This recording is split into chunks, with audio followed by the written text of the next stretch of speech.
Hi everyone, ఇప్పుడు ట్రెండింగ్లో ఉన్న హ్యాండ్స్ మోడల్ కటింగ్ స్టిచ్చింగ్ చూసేద్దాం రండి. ఇలా హ్యాండ్ని సమంగా ఫోల్డ్ చేసుకోవాలి. షోల్డర్ దగ్గర నాటు ఉంటుంది కదా, దాన్ని బట్టి సమంగా ఫోల్డ్ చేసుకుని ఫోల్డింగ్ నుంచి 1 ఇంచ్ గ్యాప్తో మార్క్ చేసుకుని కలుపుకోవాలి. ఇదే విధంగా హ్యాండ్కి ఇంకొక సైడ్ కూడా మార్క్ చేసుకుని కలుపుకోవాలి.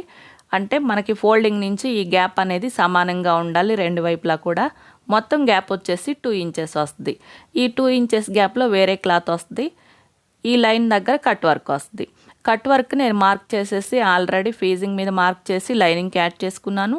ఈ ఫీజింగ్ వచ్చేసి ఇప్పుడు మార్క్ చేసుకున్న లైన్ మీదకి వచ్చేలా ప్లేస్ చేసుకోవాలి. ఈ కట్ వర్క్ వచ్చి లైన్ మీదకి రావాలి. ఈ చివర ఒక లూజ్ స్టిచ్ వేసేసుకోవాలి. ఎందుకంటే మనం కట్ వర్క్ స్టిచ్ చేసేటప్పుడు తిప్పుకుంటూ ఉంటాం కదా, కట్ వర్క్ని బట్టి వర్క్ కటింగ్ ఎలా అయితే వచ్చిందో దాన్ని బట్టి తిప్పుకుంటా కుట్టాల్సి ఉంటుంది.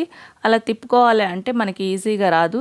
అందుకని ముందు ఒక లైన్ అనేది ఒక కుట్టు వేసేసుకుంటే కదిలిపోకుండా ఉంటుంది. మనం కట్ వర్క్ కుట్టేటప్పుడు రెండు వైపులా కూడా ఆ లైన్ మీదకి కట్ వర్క్ వచ్చేలా ప్లేస్ చేసుకుని కదిలిపోకుండా ఒక లూజ్ స్టిచ్ వేసేసుకుంటే సరిపోతుంది.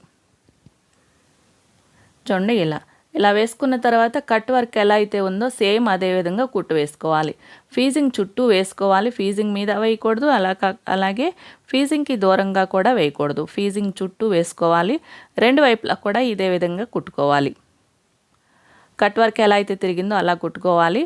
1/2 ఇంచ్ గ్యాప్ ఖర్చు ఉంచుకొని కట్ చేసుకోవాలి. ఈ మూలలో చిన్న చిన్న నాట్లు పెట్టుకోవాలి. ఇలా తిరగ తిప్పేసుకోవాలి. ఇంకొక సైడ్ కూడా సేమ్ ఇదే విధంగా కుట్టుకోవాలి. నేను ఇంకో వైపుని కూడా సేమ్ కుట్టేసాను ఇదే విధంగా. మధ్యలో ఏ క్లాత్ అయితే వేసుకుంటామో ఆ క్లాత్కి లైనింగ్ యాడ్ చేసుకోవాలి. చూడండి, నేను ఇలా డార్క్ బ్రౌన్ వేస్తున్నాను. దీనికి లైనింగ్ వేసేసి ఒక సైడ్న మామూలు కుట్టేసుకోవాలి. ఇంకొక సైడ్ కుట్టేటప్పుడు మధ్యలో గ్యాప్ 2 ఇంచెస్ ఉండేలా చూసుకొని ఇంకొక సైడ్ కుట్టుకోవాలి. ఈ కట్ వర్క్ కూడా వంకీలు ఉన్నాయి కదా, అవి ఒకదానికొకటి ఎదురు బొదురు వచ్చేలా చూసుకోవాలి.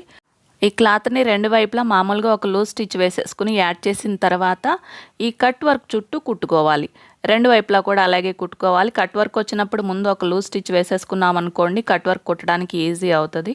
చూడండి ఎంత నీట్గా వచ్చేసిందో. ఈ వంకీలు కూడా ఒకదానికొకటి ఎదురు బొదురు వచ్చేసినాయి.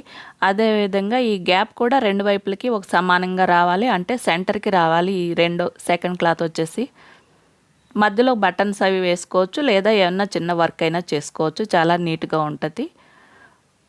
మీకు వీడియో నచ్చితే తప్పకుండా లైక్ చేయండి. మీకు తెలిసిన వాళ్ళకి షేర్ చేయండి. ఛానల్ని సబ్స్క్రైబ్ చేసుకోండి. వీడియో ఎలా ఉందో ఒక కామెంట్ అయితే పెట్టండి. Thank you for watching.